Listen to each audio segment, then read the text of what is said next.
Grace, you even realize what you've done? What kind of person just abandons their duties as a wife and causes problems for William?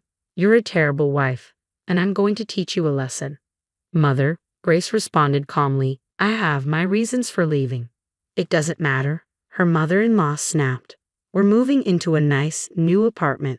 If you want to live with us, I'll let you know the address. Grace thought to herself, I'm sure she still doesn't know anything. Well, it's a good thing she's in the dark. No, thank you, Grace said firmly. My name is Grace, I'm 35 years old, and I work in an office.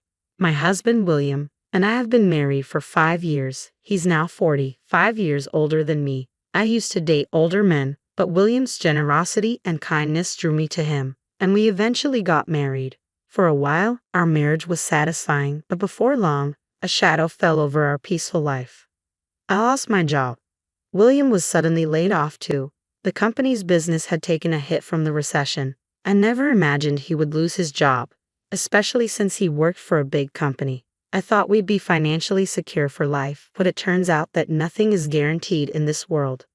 We became financially strained, and I decided to return to work immediately. I contacted the company I had worked for before getting married, and luckily, they rehired me. They needed someone to fill in for an employee who had just gone on maternity leave. I was relieved that at least we had some income, but William struggled to find a new job. It's tough for a middle-aged man to start over. Eventually, he had no choice but to take on part-time work as a day laborer, bringing in about $700 a month. I was back at work, but my salary wasn't much either. We were barely making ends meet. William, I suggested one evening, the rent here is too high. Maybe we should move to a cheaper place and save some money. It would help us manage better if we lower our fixed costs. We had been living comfortably in a nice apartment, thanks to William's previous high income, but now I thought it was time to face reality and find a more affordable place. But William rejected my idea firmly. No, we're not moving. Why not? I asked, confused. If we move to a smaller, cheaper apartment, Mom will start asking questions. So what? I countered. Why not just tell her the truth? We're having a hard time making ends meet because you're out of work.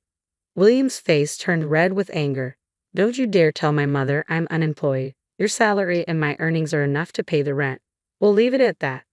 I was shocked and confused. It seemed like he cared more about his pride and our home than about protecting our marriage. Even if we could cover the rent, we were still struggling with our finances. I had suggested moving to save money, but William wouldn't budge, and I eventually gave up on the idea. Life continued to be difficult, and then one day, William made an unbelievable comment to me. This is all we have for dinner today? He asked, incredulous. We used to have more dishes. Just because you've started working doesn't mean you can slack off on your duties. Don't be lazy and manage this better. His words made me furious, and I couldn't hold back my retort. I have no choice. We were struggling to make ends meet. I was doing my best to manage both the house and my job, but someone's unnecessary pride in staying in this apartment left me no choice but to cut back on food expenses. Or you could just make more money, and then everything would be just the way you want it, I remarked provocatively. William's face flushed with anger. What the hell? Don't you dare talk to me like that. Just wait and see. I'll land a job at a good company and make more money than you. William's temper flared, but I told myself that if this sparked his motivation, I could endure his outbursts. I convinced myself it was fine, but reality soon set in. Despite his determination, William couldn't find a new job. He ended up working part-time as a day laborer, unable to secure anything better. Even with renewed motivation, the job market proved harsh. I could understand if he had taken the time to study and earn a qualification, but he hadn't. He simply worked part-time. Each interview led to rejection, and the humiliation of bowing down to younger interviewers wore him down. Eventually, William stopped looking for a job altogether, though he still believed he could earn more than me. By this point, I was disappointed and had already given up on the idea that he would turn things around. But my worries didn't stop with William. Earlier today, I received yet another phone call, this time from my mother-in-law.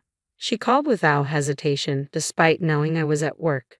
When I checked my phone during lunch, I saw over 10 missed calls.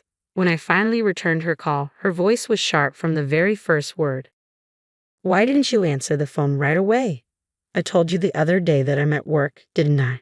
Work? You call that working? My needs should come first. Since losing her husband a year ago, my mother-in-law had been calling me constantly. I understood she was lonely and felt I should support her. But all she ever talked about was how it's a wife's duty to support her husband. When she found out I had started working, she became furious and wouldn't stop calling. While I was at work, my phone rang again. Did you talk to William about this properly? You can't even bother to return my calls. I'm sorry, I said, trying to keep my tone calm. But it's difficult for us to live with you right now. I'm not asking for your opinion, she snapped. William won't object to it. Actually, William says it's too difficult, I explained. Besides, we're having some financial issues. Financial issues?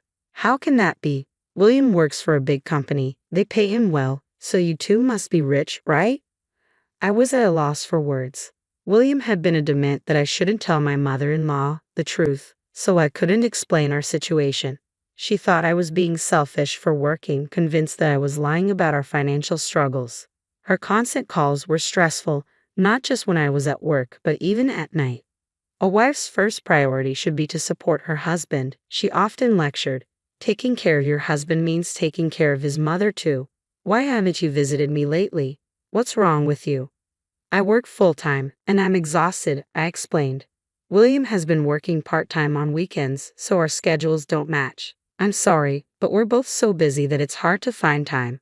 Your schedules? But William is off on weekends. You could come then, couldn't you? My mother-in-law was clearly frustrated and kept pressing me. I felt it was time to tell her the truth about William. Actually, William works on weekends. What do you mean? She demanded. Just as I was about to reveal the truth, William, who had been lying on the sofa watching TV, rushed over and grabbed the phone from me.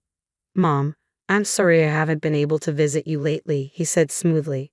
I'm working on a big project right now and have been putting in extra hours on weekends. I'll come visit as soon as things settle down. With that, he ended the call and turned to me, his expression stern. What were you doing? He asked, his voice low. Were you trying to tell my mom? I just think it's better to tell the truth, I replied, frustrated. If you keep this up, she'll keep nagging me because she doesn't know what's really going on. I'm sorry to hear that, but don't you dare tell my mom, William warned. That's enough, I shot back. You need to swallow your pride and tell her the truth. Shut up, I'm the one keeping us afloat, so you should be thanking me instead of talking back, he snapped, then stormed off to his room. I was on the verge of breaking down. The financial strain, combined with the pressure from both William and his mother, had pushed me to my limits. William claimed his part-time job was too demanding for him to do any housework, but he only worked on weekends and one day during the week. I knew he was capable of finding a better job or at least helping out around the house, but he chose not to. How can you do nothing at home and expect me to handle all the chores on top of everything else? I had finally reached my breaking point. I decided to leave for a while and return to my parents' house for a week. I wanted William to experience just how hard it was to manage the household alone. When I told my parents about our situation, they advised me to consider a divorce, but I wasn't ready to give up on our marriage that easily.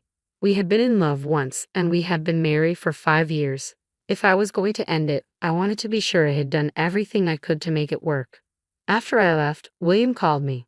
When are you coming back? Where's my mail? I won't be home for a while, I replied firmly. You'll have to do all the housework while I'm gone. Don't be ridiculous. Just come home and do the chores. No, I won't. Now you'll see how hard it is to handle everything on your own. You clean the house, do the laundry, cook. Do it all yourself. It's important for you to understand just how much I've been doing while also working full-time. I ignored William's calls, deciding not to engage. Staying at my parents' house was a relief. For the first time in a long while, I shared the housework with my mom and dad. My mother would say, "You must be exhausted," as she served up home-cooked meals. I felt so grateful not having to do anything, with meals appearing as if by magic. I spent about a week at my parents' house, and honestly, I wanted to stay longer. But commuting from there to my office was challenging. It took an hour and a half each way. Eventually, I thought William must have realized by now how hard it was to manage the housework alone. So I decided it was time to return home. I was worried the house would be a mess, but when I walked in, I was surprised to find it cleaner than I expected. Still, something felt off. I had a sinking feeling and went straight to William's room. The closet was empty, his clothes and suitcases were gone. It hit me that he might have gone to his mother's place, so I called him. "What do you want now?" he answered, his tone cold. "Where are you?" I asked. "I'm at my parents' house." "You left right after I did, didn't you?" I said, trying to make sense of it. "That's right," he admitted. "What did you expect? You shouldn't have left in the first place. I'm not going back to that house." "What do you mean?" I asked, confused and hurt. "I'm going to live with my mom. In fact, we're moving into a new apartment." "I have no idea what you're talking about," I stammered, at a loss for words. Suddenly, the voice on the other end of the line changed. "Hey Grace," my mother-in-law's voice cut in sharply. "Do you have any idea what you've done? How dare you abandon your duties as a wife and cause trouble for William? You're such a terrible wife, and I'm going to teach you a lesson." "Mother, I had my reasons for leaving," I tried to explain. "It doesn't matter," she interrupted. "We're moving into a nice, new apartment. If you want to live with us, I'll let you know where it is." I realized she still had no idea what was really going on. This could work to my advantage, but I had to be firm. "No, thank you." "What?" she asked, clearly shocked. I said no. I repeated, "I'm not going." "Are you serious? William is going to live with me. If you don't come here, you'll have to be alone. You've been relying on him, haven't you?" "Don't worry," I replied calmly. "I can manage on my own. If we're not living together, there's no reason for us to stay married. I'm divorcing him." "What?" The word divorce clearly stunned both my mother-in-law and William. Their surprise was palpable through the phone. "Grace, there's no need to mention divorce," William pleaded. "I can't stay married to you anymore," I said, my resolve firm. "I need to get rid of a husband like you as soon as possible." My mother-in-law snapped, "How dare you talk to William like that? We don't want a life with you either, so fine. William, just get the divorce." "No," William protested, but I cut him off. "I'll have the divorce papers ready. You'll regret this, and it'll be too late for apologies." "Same to you," I shot back before the call ended abruptly. I knew they would probably show up with the divorce papers soon, but I was relieved. Things were finally going the way I wanted. William's refusal to change made my decision clear. There was no need for us to stay together any longer. I decided to pack my bags while waiting for my mother-in-law to arrive. A few hours later, she showed up alone. "Oh, William isn't here," she remarked, looking around. "He doesn't need to be," I replied.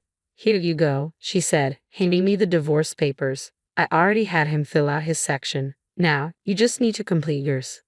As I took the papers, I noticed that William's handwriting looked shaky, as if written with trembling hands. "My William is such a wonderful man," my mother-in-law continued, her voice filled with disdain. "Even with a horrible wife like you, he was reluctant to get a divorce. I'll never forgive you for causing trouble for such a great person. I hope you live a miserable life and regret this." While I filled out my part of the form, she continued her tirade. William's pride had kept him from telling his mother the truth, even at the end. What a pathetic man he was. "What happened to your house? I noticed it's empty. If you want to come back, there's no place for you," she sneered. "I won't be coming back," I responded calmly. "How much did you get for it?" "It was old, so it must have sold for cheap." "That's none of your business," I said, tired of her prying. "But since you're so curious, it was about $50,000. Not much, but enough for a comfortable retirement. William will pay for our new apartment," she bragged. "Oh, so you were surprised he got approved?" I asked, raising an eyebrow. "William is a high-class person. It's only natural," she huffed. "So, you put the money in William's account?" I pressed. "How did you know that?" "That's not important," she snapped. "Stop asking questions and remember, you're just a divorced woman now. It's too late to hold on to him."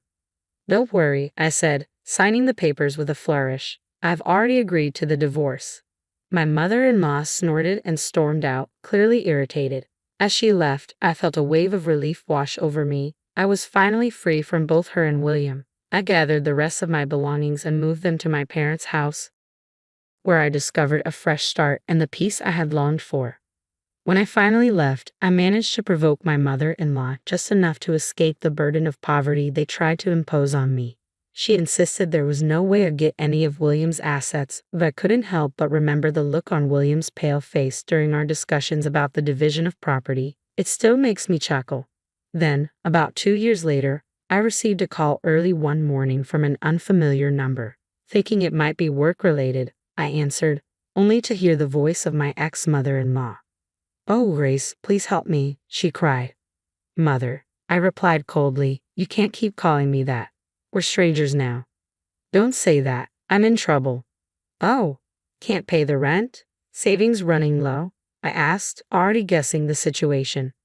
"Yes," she admitted, her voice trembling. "William didn't tell you about our financial problems until we were broke, did he?" "Oh, I knew," I said, unimpressed. "He tried to hide it, didn't he?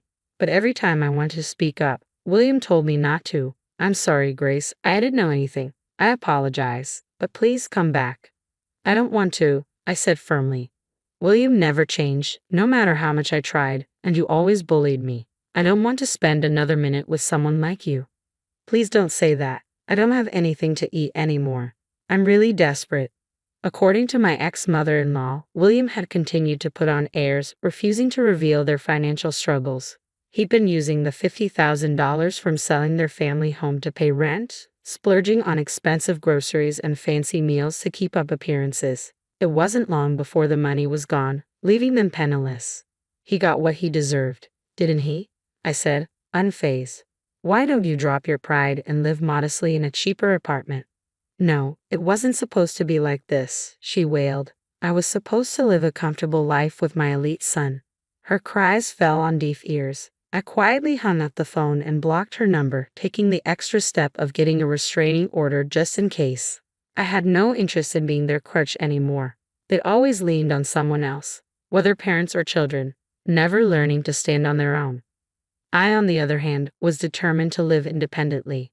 With that resolve, I got my life back on track, focusing on my own happiness and well-being.